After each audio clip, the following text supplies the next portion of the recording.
The chronometer in Wren Calder's hand read 4 seconds to the mark when the ground beneath the Aldwyn Monument began to hum. She had spent 6 years chasing this exact moment. 6 years of grant applications, dead ends, and skeptical colleagues who thought she was chasing a fairy tale carved into a slab of ceramic composite rock on a dead colony world nobody important had bothered to resettle. She had told herself, more times than she could count, not to expect anything at all, because the inscription on the monument's base had never actually promised a mechanism. It had only promised a date. In a numbering system, 3 separate research teams had spent decades arguing over how to translate. And dates, Wren had learned the hard way, were the easiest thing in the galaxy to get wrong. Then the hum deepened into a vibration she could feel through her boots, and every person standing in the excavation pit went utterly, electrically still.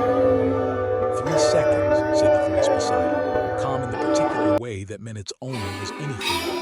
Dr. Yetta Corvesson was a having linguist, tall and narrow-shouldered, with pale luminescent markings along her collarbone that brightened involuntarily whenever she was excited past the point of professional composure. Right now they were glowing like small stars. Wren, whatever this is, it is not a coincidence. Nothing natural hums like that. 2, Wren said, not taking her eyes off the monument's base, where a hairline seam had appeared in stone that her own survey team had scanned 11 times over 6 years, and never once detected a seam in at all. 1 Yetta breathed. The seam split open exactly on the mark. Not a half-second early, not a half-second late, and a section of the monument's base folded downward and inward with a smoothness that belonged to precision machinery, not 5 centuries of buried stone, revealing a dark recess chamber lit, impossibly, from within by a soft amber glow that had clearly been waiting, patient and undimmed, for exactly this moment to arrive. Nobody in the pit said anything for several long seconds. Then Doran Fesk, the expedition's structural engineer, a stocky, practical Corwin man who had spent the entire 6 years of Wren's project quietly convinced the whole thing was a waste of funding, said the only thing that seemed adequate to the moment. That's not possible. It just happened, Yetta said. I would argue that settles the possibility question rather conclusively. Wren knelt at the edge of the newly opened chamber, her heart hammering hard enough that she could feel it in her throat, and reached for the recorder clipped to her collar, because some instinct older than her archaeological training told her that whatever came next needed to be documented exactly, precisely, without a single detail lost to memory's soft edges. Recorder's running, she said, mostly for the benefit of the expedition log, but also, she realized as she said it, because some part of her wanted whoever built this thing, whoever had waited 500 years for this exact instant, to know that someone had finally arrived to receive it properly. For the record, she continued, local date is Meridian Standard, but the inscription's own calendar marked this moment as 500 years, to the second, after the sealing of this capsule. I want to be very clear on the record that nobody on this team calculated that timing using any calendar system currently in use anywhere in known space. We were working from an inscription written in a script that took 4 independent research groups over a decade to properly decode. And even then, the exact translation of the date remained disputed until 18 months ago. There is no reasonable mechanism by which we should have been standing here at the correct second, unless the builders of this capsule solved a problem considerably harder than the one we solved.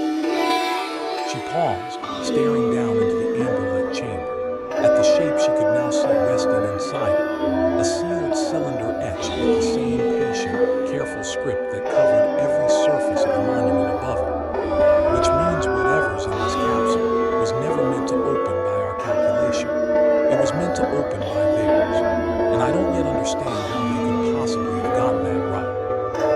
It was Yetta who finally said what all of them were thinking, her collarbone markings pulsing bright with something that, on a halving, was the physical equivalent of held breath.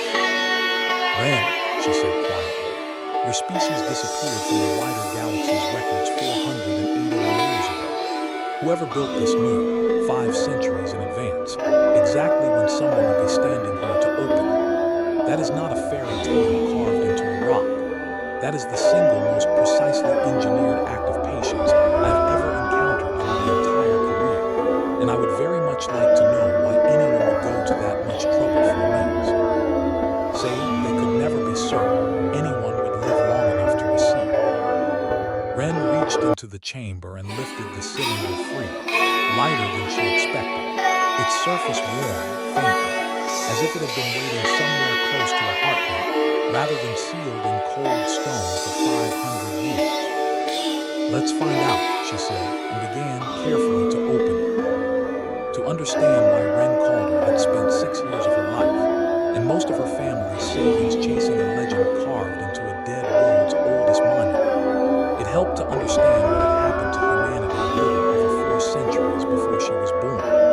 A catastrophe her own people still call, with the particular flatness reserved for wounds too large to name properly, the fracture. It had not been a war. Wren had grown up hearing that clarified again and again, by teachers, by elders, by the careful official histories every scattered human colony maintained in its own slightly different version, because the alternative, the assumption that something as devastating as the fracture must have been deliberate, was somehow harder for people to accept than the truth. The truth was worse in its own way. The truth was an accident. 481 years ago, a research consortium working at the edge of explored space had been chasing a breakthrough in faster-than-light travel, a method that promised to collapse transit times between systems from months to hours, a discovery that would have reshaped the entire scattered human diaspora's relationship with distance itself. They achieved it, technically. For 11 minutes, the experimental drive worked exactly as designed, punching a hole through the ordinary rules of space that let a single test vessel travel further in 11 minutes than any ship in human history ever had. Then something in the drive's containment failed, and the hole it had punched did not close cleanly.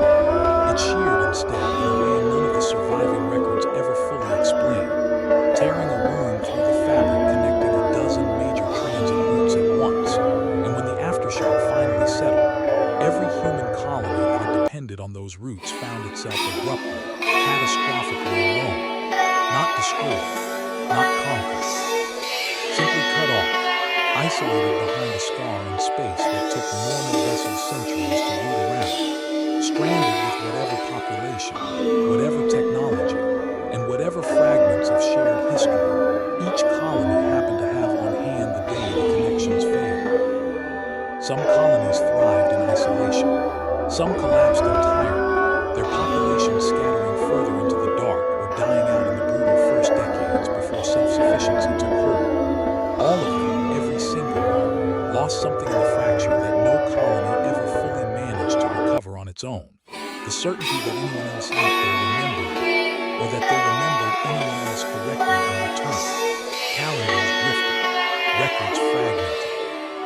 Within 2 centuries, 100 different human colonies were telling 100 subtly different versions of the same broken story, each one certain their version was the accurate one, each one increasingly uncertain whether any of the others still existed at all. Wren Calder's people, the Meridian Compact, had rebuilt themselves into a modest, capable civilization on the far side of the old skull, one of perhaps 40 confirmed surviving human settlements out of an original diaspora whose true-size nobody now living could state with any confidence.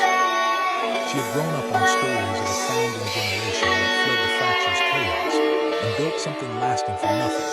And she had grown up, too, on a stranger, quieter story her grandmother used to tell her about a network of capsules, sealed by the last coordinated human effort before the diaspora's threads went permanently silent, scattered across dozens of worlds and stations, each one designed to open in a precisely calculated moment. Each one meant to lead whoever found it toward the next, and the next after that, a chain reaching all the way back toward the truth of what had actually happened, and forward toward what whatever the last generation of the old unified humanity had hoped their scattered descendants might someday need to hear. Nobody had ever proven the chain existed. It had the shape of folklore, comforting and unverifiable, the kind of story people told each other to make an incomprehensible tragedy feel less permanent. Wren had built her entire academic career gambling that it wasn't folklore at all, and standing now in the excavation pit with a 500-year-old cylinder warm in her hands, she allowed herself, for the first time in 6 exhausting years, to believe she might actually have been right.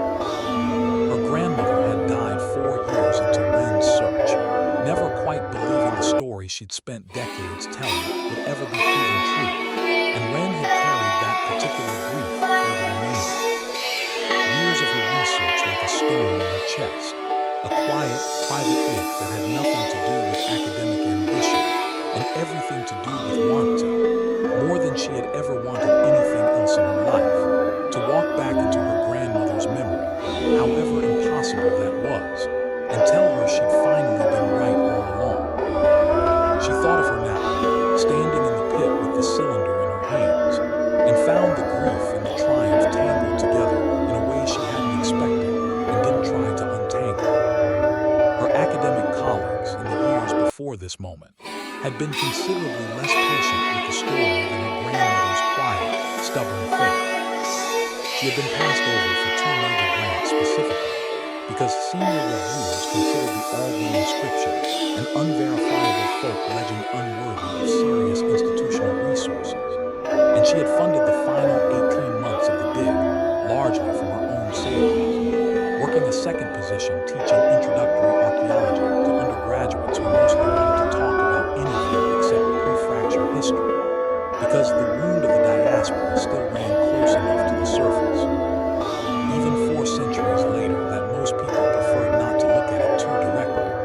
She had told herself, more than once during those difficult months, that if the capsule failed to open on schedule, if the whole 6-year gamble collapsed into an expensive, embarrassing footnote in her career, she would at least have tried, and that trying, for a story that mattered this much, had to count for something even in failure. It hadn't been failure. Standing now with the letter's opening line burning in her memory, if you are reading this, then the constant held and we were right to trust you. Wren understood that every dismissive grant reviewer, every skeptical colleague, every lonely month spent teaching bored undergraduates to fund 1 more season of excavation had been worth it for exactly this moment, precise and impossible and entirely, gloriously real. The cylinder opened with a soft pneumatic hiss, releasing a breath of preserved, inert atmosphere that smelled, faintly and impossibly, of cedar and old paper, a scent some careful engineer had apparently decided was worth preserving across 5 centuries for no reason Wren could yet explain. Inside, nestled in a padded interior that showed no sign of degradation, lay 3 objects: a data core, unfamiliar in its casing but clearly built to interface with standard archival readers, a sealed pouch containing what looked astonishingly like actual physical seeds, their casing marked with careful botanical notation, and a slim, hand-bound book, its pages made of some synthetic material engineered to resist rot, filled edge to edge with dense, hand-written script. Yet knelt beside her, markings still glowing, and reached toward the book with visible restraint, the discipline of a linguist forcing herself not to grab at a text before it could be properly documented. "May I?" she asked.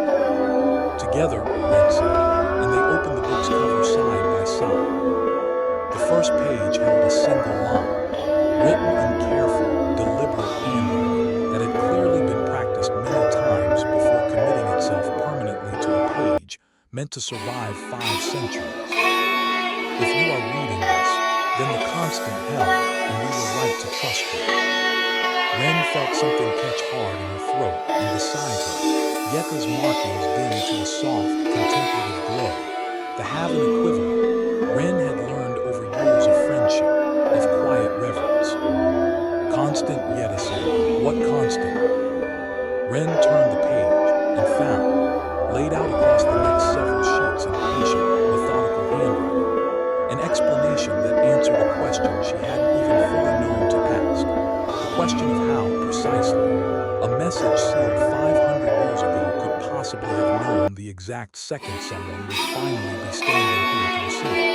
The answer, she read, was a pulsar, a specific catalog neutron star roughly 200 light-years from the site, spinning with a rotational period so consistent, so mathematically stable across centuries, that the capsule's builders had used its rhythm as the one clock they trusted to survive the collapse of every human calendar, every human government, every human institution that might otherwise have kept time for them. They had not tried to guess when someone would come looking.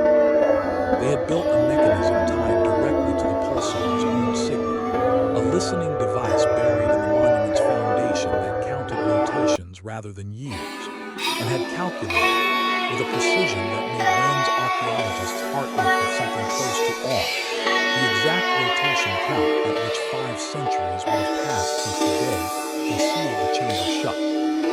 They had not needed anyone to remember the date. They had built a clock that could not forget it, powered by a star that would keep perfect time long after every human institution capable of maintaining a calendar had crumbled to dust. They didn't trust us to remember, Wren said quietly, reading further down the page. They trusted physics instead. They built something that didn't need us to get anything right because they actually knew going in that we might lose everything else. Read the next part, Yetta said, her voice unusually soft. There's more. Wren read on, and the handwriting on the following pages grew slightly less careful, slightly more urgent, as if the writer had allowed themselves deeper into the letter to stop performing calm and simply say what they meant. We do not know who you will be, the letter continued. We do not know what language you will speak, whether you will still call yourselves human in any sense we would recognize, or whether the word will have drifted into something else entirely across 500 years of separation and rebuilding. We only know that the fracture has already begun by the time we write this, that we are losing contact with settlements faster than we can track, and that the engineers among us have calculated, with more confidence than comfort, that reconnecting every scattered piece of humanity through ordinary means may take longer than any of us currently alive will live to see completed. So we built you a chain instead of a rescue. 41 capsules, seeded across the worlds and stations. We still had confirmed contact within the final months before the scar closed the roots for good. Each one keyed to open at intervals, calculated to give whatever civilization survived on each world time to rebuild enough curiosity, enough stability, enough hope, to go looking for the truth of what happened to us all. This capsule is the 17th in the sequence. Inside, along with this letter and a sample of crops we hope will still grow true in your soil, you will find a data core containing partial records, our own colony's memory of the fracture, our own accounting of what we lost and what we managed to save, and coordinates to the next capsule in the chain, sealed on a world we could not reach ourselves, but trusted, based on the last transmissions we ever received from you, might survive long enough to receive you when you finally arrive. We built this chain because we could not build you a bridge back to each other directly. The scar in space was too large, our resources too depleted, our time too short. But a story, carried carefully enough, patiently enough, precisely enough, can cross 500 years in a way that starships in our final months no longer could. We are trusting you with the only thing we had left worth giving, the truth of who we were and the hope, however distant, that if enough of you follow this chain far enough, you might finally find each other again, and remember all together that you were never as scattered as the silence made you feel.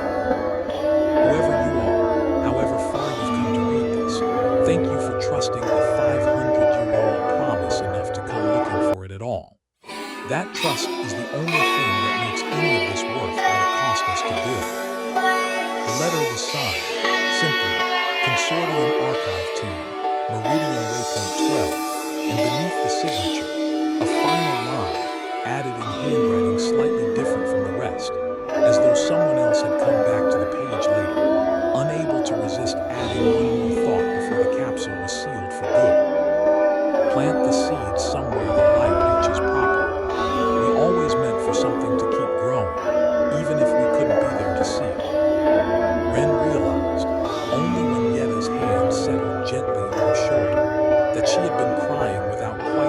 promising when it started. 6 years, she said, wiping her face with the back of her wrist, laughing a little at herself even through the tears. 6 years, and I still wasn't prepared for that. I don't think anyone could have been, Yetta said. Wren, there's a data core still sealed in the padding.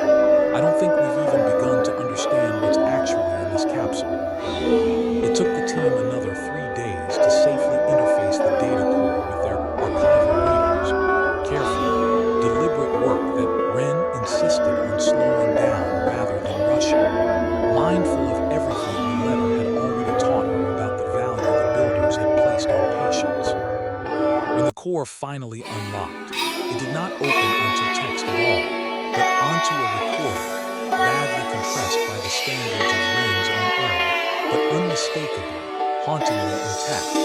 The visual grainy and imperfect in a way that only made the moment feel more real.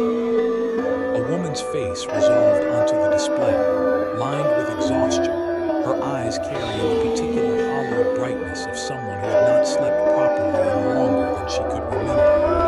Behind her, visible in fragments through the recording's poor resolution, Wren could make out the edges of a control room in visible disarray, warning lights strobing silently in the background, personnel moving, past in states of barely contained urgency. My name is Dr. Imelda Sorensen, the woman said, her voice steady despite everything visible around her. I am recording this 11 hours after the containment failure at Waypoint 7. I want whoever eventually finds this to understand what actually happened, because I suspect that by the time you're watching this, the official record will have fractured into as many versions as there are colonies left standing, and I would rather at least one honest account survive intact. She drew a breath, visibly steadying herself before continuing. The drive worked. I need you to understand that first, because I think it will matter to you, eventually, in ways it does not matter to any of us anymore. For 11 minutes, humanity possessed faster-than-light travel more efficient than anything we had ever achieved before. A genuine, working breakthrough that would have changed everything about how our diaspora understood the distances between us. Then the containment field sheared, and I watched, on sensors I still do not fully understand, a wound tier open across 12 major transit corridors simultaneously, corridors that connected 40% of all confirmed human settlements to the rest of the network. Her voice caught, just slightly, the first crack in an otherwise disciplined composure. We did not do this to anyone. I need that understood, whatever else gets said about us and whatever fragments of history survive. We were not fighting a war. We were reaching for something we believed would bring everyone closer together. And instead, in 11 minutes, we tore the map itself apart. The recording flickered, damaged in places, skipping forward through what Wren guessed were hours or days of gathered footage, compressed into a single continuous account. The consortium met 4 days after the failure, Sorensen continued, her exhaustion now visibly deeper, her uniform changed, the background behind her quieter, most of the frantic activity from the earlier segment gone still. We do not have the resources to reverse the shearing. We do not, if I am honest, fully understand what caused it, only that it is spreading slowly, continuing to widen even now, and that every attempt to stabilize it has instead accelerated the drift. We have perhaps 8 months, by the most optimistic projections, before contact with the furthest colonies becomes permanently impossible. We have perhaps 3 years before contact with anyone at all becomes impossible, as the roots continue to degrade. She paused, and something in her expression shifted, resolve settling over grief, the way ice settles over a wound to stop the bleeding. We made a decision today. We cannot fix what we broke. We cannot reach everyone in the time remaining. But we can build something that outlasts our failure, something that does not depend on the roots we destroyed, or the calendars that will inevitably drift once every colony is forced to rebuild time itself from scratch alone. We are going to build a chain. 41 capsules, keyed to a constant nothing we do can break, scattered to every settlement we can still physically reach in the time remaining, each one carrying enough of our truth, our history, our hope, to give whoever eventually finds it a reason to look for the next. We cannot undo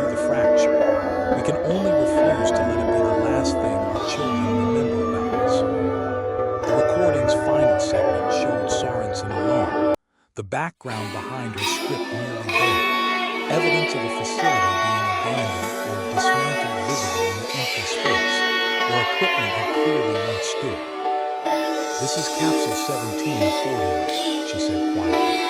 "I am recording this final message myself because I do not know if I will survive long enough to see any of them sealed, and I wanted at least one voice in this chain to sound like an actual person, tired and frightened and hoping anyway, rather than the careful, composed language of an official record.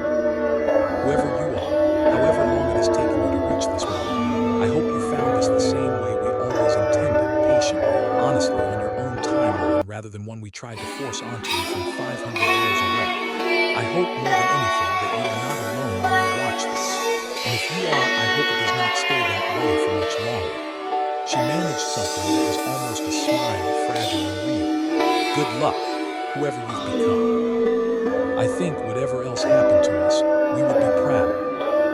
The recording ended, and the small archive tent fell into a silence so complete that Wren could hear her own pulse in her ears. Doran, who had watched the entire recording without a single word, finally cleared his throat, his usual gruff practicality entirely absent from his voice. "That woman," he said slowly, "built 41 of teeth. These things while her own world was falling apart around her, and she still found the discipline to keep each one to a stellar constant precise enough to survive 5 centuries of drift." He shook his head, something like reverence settling over his features. "I don't think I've ever encountered engineering built out of that much grief before. I'm not sure I have the words for what that actually deserves." "I don't think it needs words," Wren said quietly, looking back at the frozen final frame of Sorensen's tired, resolute face. "I think it just needs us to keep going." Yetta had gone quiet during the recording in a way that struck Wren as different from the shared reverence everyone else in the tent seemed to be feeling. And later that night, unable to sleep, Wren found her outside, sitting alone at the edge of the excavation site, her markings dimmed to a low, contemplative glow beneath the unfamiliar stars. "You've been quiet," Wren said, settling beside her. "My own people have a version of this grief," Yetta said, after a long pause. "Not identical. The Haven never suffered anything as sudden or as total as your fracture, but we went through a slower version of the same wound generations ago, a period my elders called the Long Drifting, when clan communication networks broke down across half our settled worlds due to nothing more dramatic than accumulated neglect and shifting political priorities. It took us nearly 2 centuries to fully reconnect everyone. I grew up hearing about it the way you grew up hearing about the chain, half history, half cautionary tale, mostly used by my parents to remind me never to take connection to anyone I loved for granted." Her markings brightened, slightly, gratitude threading through the melancholy. "I think that's part of why I threw myself into this expedition so completely, Wren. It isn't only professional curiosity for me. It's watching, up close, a species finally get to do something my own people took 200 clumsy, painful years to accomplish, and getting to do it with considerably more grace than we ever managed."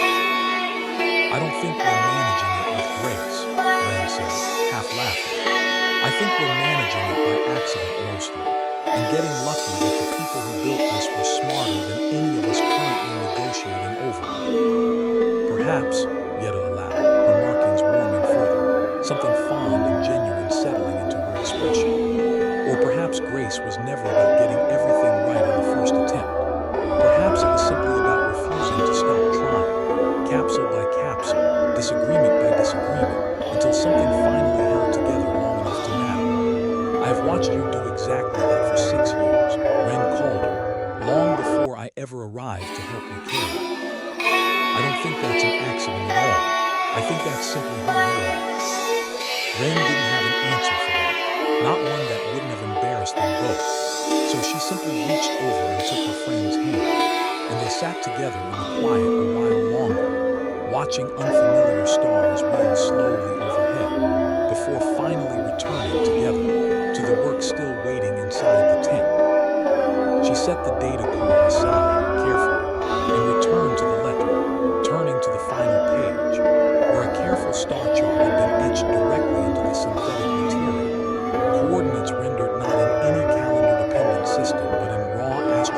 positioning, another deliberate choice. She understood now, by builders who had trusted nothing that might drift or be forgotten across 5 centuries of silence. "They're legible," she said, and felt the old familiar thrill of discovery rekindle beneath the grief, sharper now, purposeful. "Yetta, this isn't the end of anything. This is a beginning. There's a next capsule. There's a whole chain, and we just found capsule 17 of 41, which means if it's still intact, there are entries in the sequence that go all the way back to before the fracture actually finished. Records that might tell us things nobody's known in over 400 years." Doran Fesk, who had been listening from the edge of the pit with his usual skeptical stillness, now thoroughly dismantled, cleared his throat. "I believe," he said, with the particular gravity of a man revising a long-held opinion in real time, "that I owe this expedition a considerable apology, and possibly several years of unpaid volunteer labor to make up for 6 years of doubting it." "We'll take the labor," Wren said, and found, despite the tears still drying on her face, that she was laughing again, real and unguarded. "Because I think we're about to need every hand we can get." She had no idea, standing in that excavation pit with a 500-year-old letter clutched in her hands, exactly how right she was about to be proven, or how quickly the quiet triumph of that morning would collide with people who wanted the chain's secrets for reasons considerably less patient and considerably less kind than the ones that had built it. Word of the discovery reached the wider Meridian Compact within days, and reached, considerably faster than Wren would have liked, the attention of people she had never intended to attract at all. The Compact's government took a polite, cautious interest, funding a proper security detail for the site, and requesting regular updates through official channels. The scientific community, predictably, exploded into a frenzy of theory and counter-theory that kept Wren fielding interview requests long past the point of exhaustion. But it was the third category of attention, the one that arrived 11 days after the capsule opened, quiet and unannounced, that changed the shape of everything that followed. They called themselves the Continuity Movement, a splinter faction that had spent the better part of 2 decades arguing, with increasing bitterness, that the Meridian Compact's leadership had grown complacent, isolationist, content to rebuild a comfortable, self-contained civilization, while the greater truth of what happened to humanity during the fracture remained buried and unclaimed. Wren had encountered their rhetoric before, in academic circles, in the margins of public discourse, and had always considered them more nuisance than threat. A loud minority convinced that somewhere out in the old scarred roots lay lost human technology powerful enough to reunify the diaspora by force if persuasion proved too slow. She had not expected them to show up at her excavation site with armed escorts and a legal team. "Dr. Calder," said the woman who introduced herself as Coordinator Vashti Wren, striding into the site's command tent with the confident, unhurried gait of someone accustomed to rooms rearranging themselves around her presence. "I want to begin by congratulating you. What you found here is, without exaggeration, the most significant archaeological discovery in the history of the Meridian Compact. I also want to be direct with you, because I respect your work too much to waste your time with anything less. The Continuity Movement believes this chain you've uncovered was never meant to remain a purely academic curiosity, and we intend to see it followed to its conclusion with considerably more urgency than your current funding structure allows." "With respect, Coordinator," Wren said, keeping her voice level despite the anger tightening in her chest, "the letter inside that capsule was explicit about its purpose. It wasn't a weapon cache. It was a message and a promise meant to be followed carefully on its own timeline by people who understood what they were looking at. I don't think that's compatible with whatever urgency you have in mind." "Its purpose 481 years ago, perhaps," Wren said, unbothered. "But consider, Dr. Calder, what 41 capsules scattered across dozens of worlds actually represents in aggregate. Not merely a message, a map, a comprehensive record of pre-fracture human civilization,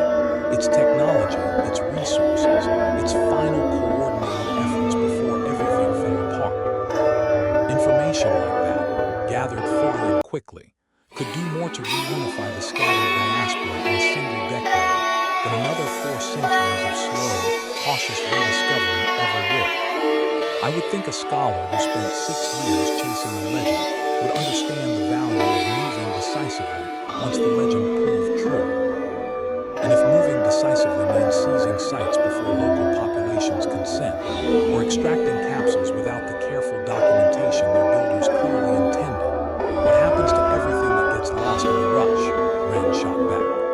You didn't read the letter I found, coordinator. I did. Whoever built this chain didn't want speed. They wanted trust, earned slowly by people willing to prove themselves worthy of what they were being given. That's not an obstacle to your urgency. It's the entire point of the design. Wren's expression didn't change, but something in her posture sharpened, the polite veneer thinning just slightly to reveal the conviction underneath. And Wren understood with a sinking feeling that yet as earlier warning about people who genuinely believed they were doing the right thing applied here just as sharply as it might have applied to any hunter chasing an old warship. I don't expect you to agree with our methods, Dr. Calder, Wren said. I do expect you to understand that we intend to pursue the next capsule in this chain regardless of your cooperation, and that your continued involvement would be considerably safer for both the artifacts and the people around you than the alternative. I would prefer this discovery continue in careful, scholarly hands. I would also remind you that preference is not the same as guarantee. She left the tent without waiting for a response, and Wren stood in the sudden quiet afternoon, heart pounding, coordinates for Capsule 18, burning a hole in her thoughts, and understood, with the particular clarity that only comes after a genuine threat, that the race she'd spent 6 years running alone had just become considerably more urgent and considerably more dangerous than any academic timeline had ever prepared her for. The following morning brought a complication that sharpened that danger further. Wren's security detail, a dozen armed operatives in continuity movement colors, began a methodical, unhurried survey of the excavation site's perimeter, ostensibly to ensure the artifact's safety, though the effect, unmistakably, was to remind everyone present exactly how much force stood behind the coordinator's polite requests.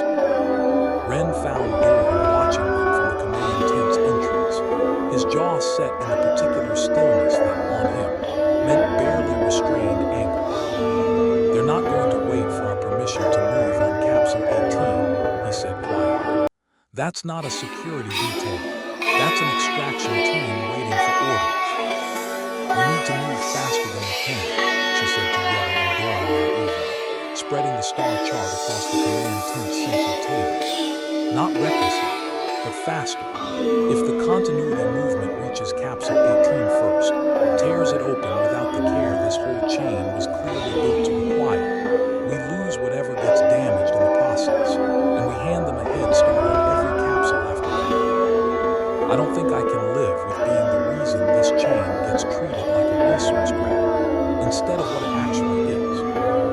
Agreed, Yetta said instantly, her markings pulsed with fierce, determined light. Though I would note, for the sake of thoroughness, that Capsule 18's coordinates place it on a world currently outside confirmed contact territory, in a system neither of our governments maintains active jurisdiction over. If Wren's people reach it with an armed escort, and we arrive with nothing but a research permit, the confrontation will not favor us. Doran, who had spent the last several days quietly absorbing every detail of the letter's contents, with the methodical patience of an engineer determined, never again to be caught doubting something real, tapped the star chart thoughtfully. Then we don't arrive with nothing, he said. Wren, that letter mentioned the pulsar timing mechanism specifically, because the builders trusted physics over politics. I'd wager good money the opening sequence for Capsule 18 is keyed the same way, tied to a stellar constant rather than a calendar date. If that's true, there's a very good chance it hasn't opened yet, and won't open until the precise second its own clock says it's time, regardless of who's standing there waiting when that second arrives. Which means the real question isn't who reaches the site first. It's who's prepared to wait, patiently, exactly as long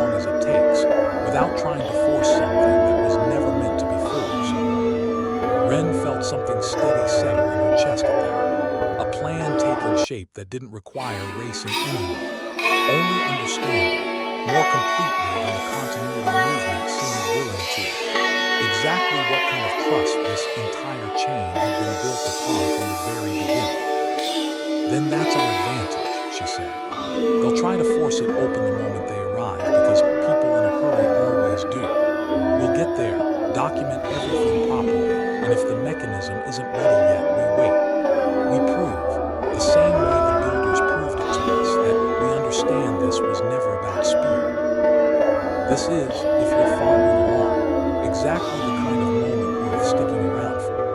Because what Wren's team found waiting at Capsule 18 would end up changing not just the shape of her expedition, but the shape of the entire scattered human diaspora's understanding of itself. If you've made it this far into the story, go ahead and hit that like button, subscribe if you haven't already, and drop a comment with your best guess about what the continuity movement is really hoping to find at the end of this chain. Because the answer is not what any of them expect, and I promise you it's worth the wait to find out. They reached the coordinates 6 days later, on a modest, temperate world at the edge of confirmed compact territory, a place called Halloway's Rest by the handful of independent settlers who made their lives there, and found, to Wren's considerable relief and Wren's evident frustration, that the continuity movement's advance team had arrived only hours before them, and found the same thing Doran had predicted.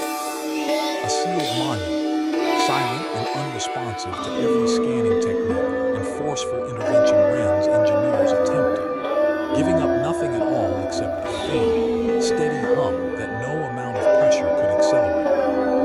You said this would open when it was ready, Wren said, finding Wren at the edge of the site on the second day of the standoff, her earlier confidant, and said noticeably frayed at the edges. My people have run every diagnostic available. There is no visible mechanism responding to any external stimulus. If you know something about how this works that we don't, Dr. Calder, I would strongly suggest sharing it now, before this entire discovery is lost to failed extraction, attempts your predecessors clearly designed this thing to punish. I don't know a shortcut, Wren said honestly. I know what the letter told us. This chain wasn't built to reward force. It was built to reward patience, and I think, coordinator, that the builders were considerably smarter than either of us, because they built something that literally cannot be rushed no matter how much pressure anyone applies. My engineer calculated the pulsar constant 3 days ago. Capsule 18 isn't due to open for another 41 hours. Your best option isn't more force. It's waiting, exactly as long as it takes, the same way the last capsule asked us to. Wren stared at her for a long moment, something complicated moving behind her eyes. Frustration and grudging respect tangled together in a way that made her, for the first time since Wren had met her, seem genuinely human rather than simply an obstacle. 41 hours, Wren said finally. 41 hours, Wren confirmed. And coordinator, for what it's worth, I don't think this needs to be a competition. Whatever's in that capsule wasn't built for one faction to claim over another. It was built for all of us. Everyone descended from the people who sealed it. Everyone still out here trying to piece together what got broken. I'd rather share this discovery properly than watch it turn into something people fight over. Something shifted, almost imperceptibly, in Wren's posture, and when she spoke again, the polished certainty that had defined every previous conversation between them had thinned into something more uncertain, more genuinely curious. You really believe that, she said, that this is bigger than getting there first? I believe the people who built this believed it, Wren said. I read their letter, coordinator. They weren't trying to win anything. They were trying to make sure nobody had to feel as alone as they did in their last months, watching everything they built come apart. I think the least we owe them is to open what they left behind the same way they built it, together and on their timeline, not ours. The 41 hours that followed were, by any objective measure, some of the longest of Wren's life, spent in careful, wary collaboration with a faction she had every reason to distrust, documenting the monument's dormant mechanisms, comparing notes on the previous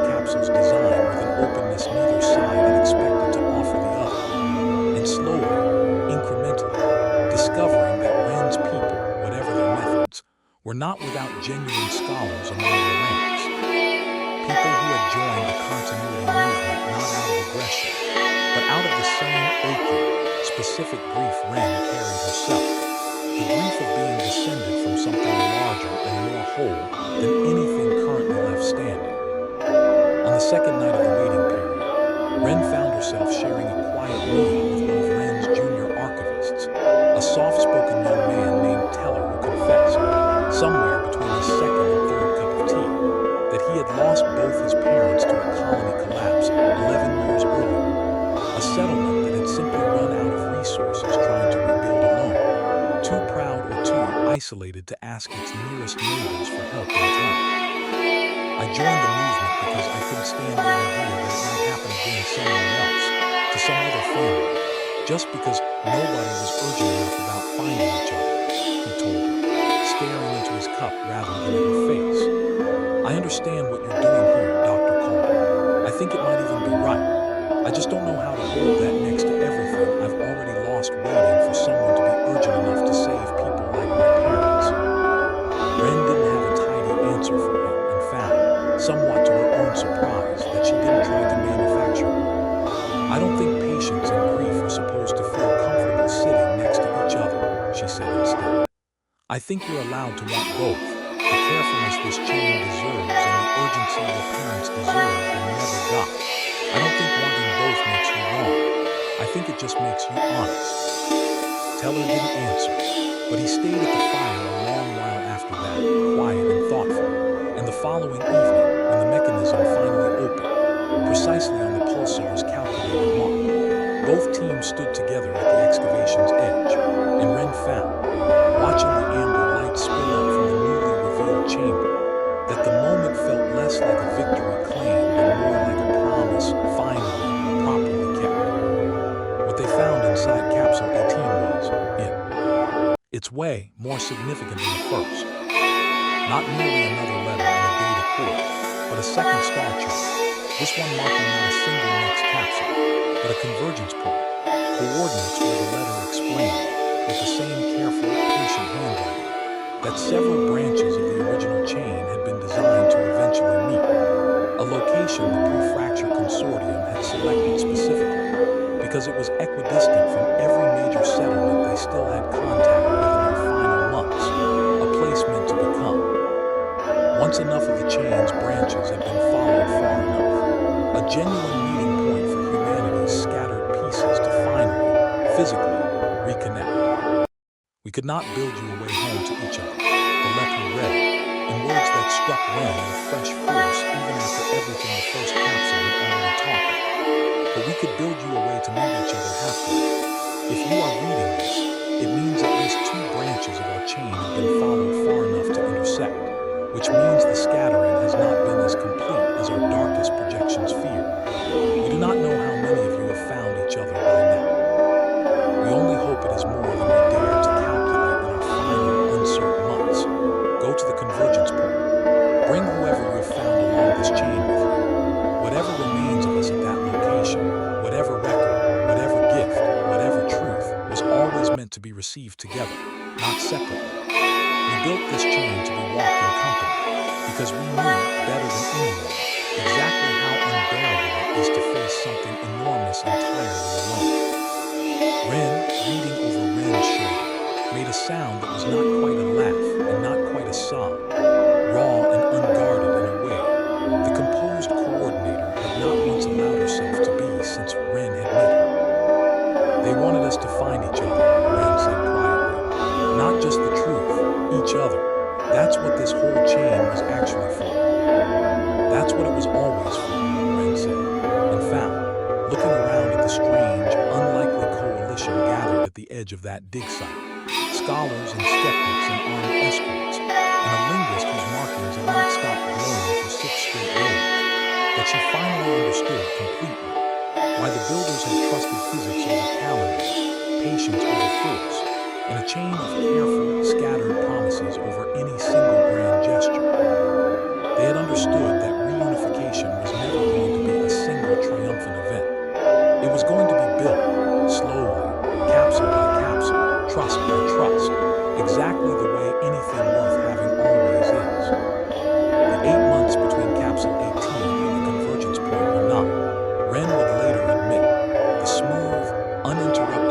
toward destiny the story tended to sound like in the retelling.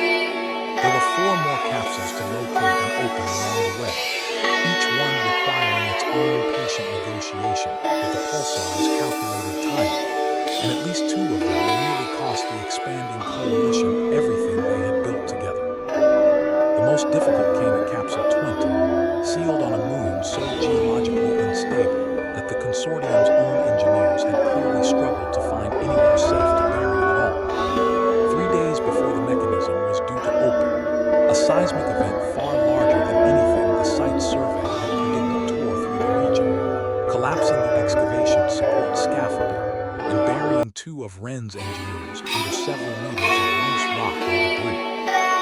Wren still remembered the particular, suffocating feeling of those hours, standing at the edge of the collapse with Doran already halfway into the rubble, directing the recovery effort with a calm, methodical focus that belied how frightened he clearly was underneath it, while Teller worked frantically beside him, and Wren coordinated the evacuation of everyone not directly involved in the rescue with a steadiness that told Wren, more clearly than any conversation could have, exactly how far the coordinator had traveled from the woman who'd first walked into her command tent, making veiled threats. They pulled both engineers out alive, shaken and injured but breathing, 4 hours after the collapse began, and Wren had sat afterward in the exhausted, adrenaline-soaked quiet that followed, watching Wren kneel beside one of her people, and simply hold the young woman's hand while the medics worked, offering nothing but presence, nothing but the simple, unguarded fact of being there. I used to think leadership meant always having the next order ready, Wren admitted to Wren later that night, both of them too wound up from the day's fear to sleep, sharing a quiet watch at the edge of the damaged site. I'm starting to think it might mean this instead, just staying, even when you don't have anything useful left to say. I think Sorensen would agree with you, Wren said. I think that's most of what her whole chain was. Actually built out of staying, even when there was nothing left to offer except the fact of not leaving.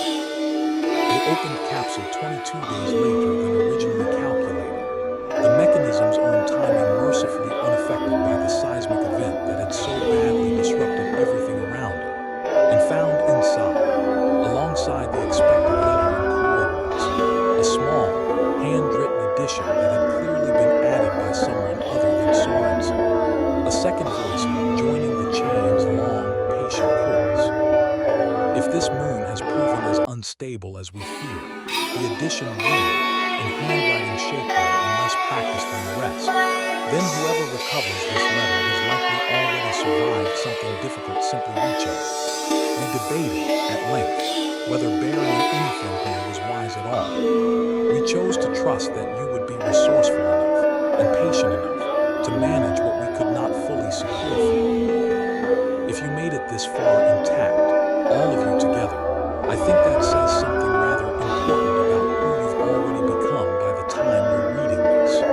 Take care of each other the rest of the way.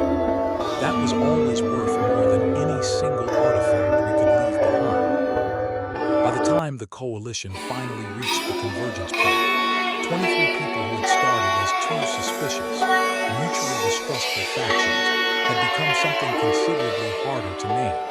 Not quite a single organization, not quite a family, but close enough to both that Wren found herself, in her quieter moments, deeply unwilling to imagine the journey having gone any other way. The convergence point, when Wren's expanding, increasingly improbable coalition of scholars and reformed continuity operatives finally reached it 8 months later, turned out to be an entire station, dormant but intact, orbiting a quiet star system none of the current compact's charts had ever bothered to properly survey.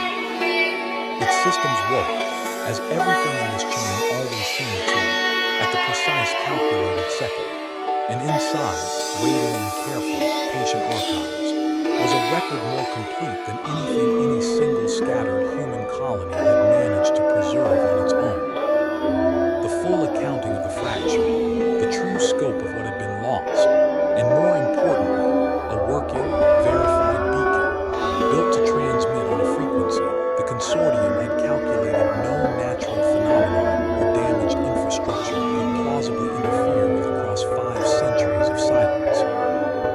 stood at the station's central console with her hand hovering over the activation control. Yetta beside her, Wren and Doran and 40 other people who had followed this chain through 6 months of shared, hard-won trust gathered close around her, and understood that this was the moment the entire chain had been built toward, patiently, precisely, across 481 years of scattered, uncertain hope. Once we activate this, she said, every colony still capable of receiving it hears the same signal at the same time, for the first time since the fracture began. We don't know how many are still out there. We don't know how many will even recognize what they're hearing. But we know now exactly what it's meant to say. Then let's tell them, Yetta said softly. Let's tell them they were never as alone as the silence made them feel. Wren activated the beacon, and somewhere across the vast, scattered dark of a diaspora that had spent 4 centuries believing itself permanently broken, a signal began to spread, patient and precise, carrying a message 500 years in the making to whoever remained out there, still listening, still hoping, still waiting without quite knowing it, for exactly this moment to finally, faithfully arrive. The first confirmed response reached the convergence station 11 days later, a modest, static-laced transmission from a colony called Pharaoh's Landing, a settlement so far removed from the complex charts that Wren's team had assumed, based on the last recorded contact over 3 centuries earlier, that it had almost certainly failed sometime in its first difficult decade. It had not failed. It had simply gone quiet, the way so many colonies had, isolated and self-sufficient and slowly, unknowingly, forgetting that the rest of humanity's scattered pieces might still be out there at all. We heard it, the transmission said, a young man's voice, breathless with an emotion that needed no translation across any distance of culture or time. We heard it and our elders wept, because half of them didn't believe the old stories about a unified diaspora or anything more than myth. We didn't know if anyone else was still out there. We're still here. We're still here and we're coming as soon as we can build something capable of making the crossing. More responses followed, slowly at first, then with gathering, overwhelming momentum, as colony after colony that had spent generations believing itself utterly, permanently alone discovered all at once that the silence had never been the whole truth. Some responses were jubilant, some were cautious, wary of a signal too good to be true after centuries of hard-won self-reliance.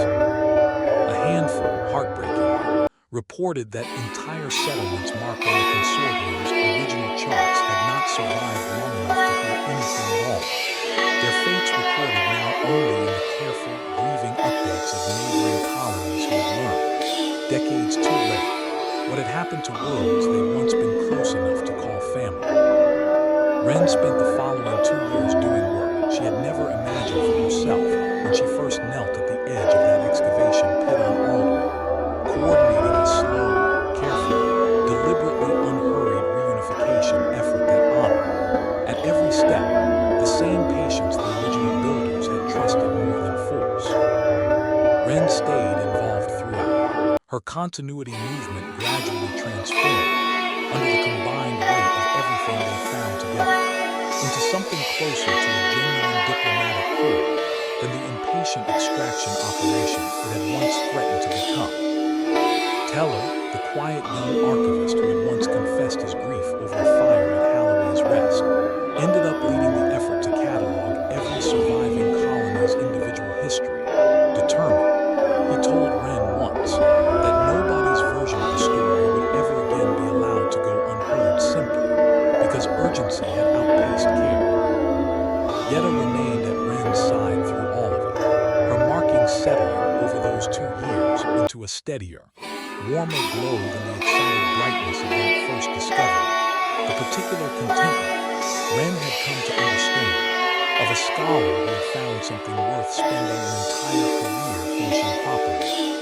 Do you ever wonder, Yetta asked her once, standing together at the convergence station's viewport, watching yet another unfamiliar vessel approach for the first time, its crew's transmissions bright with the particular disbelief of people arriving somewhere they had genuinely stopped believing could exist?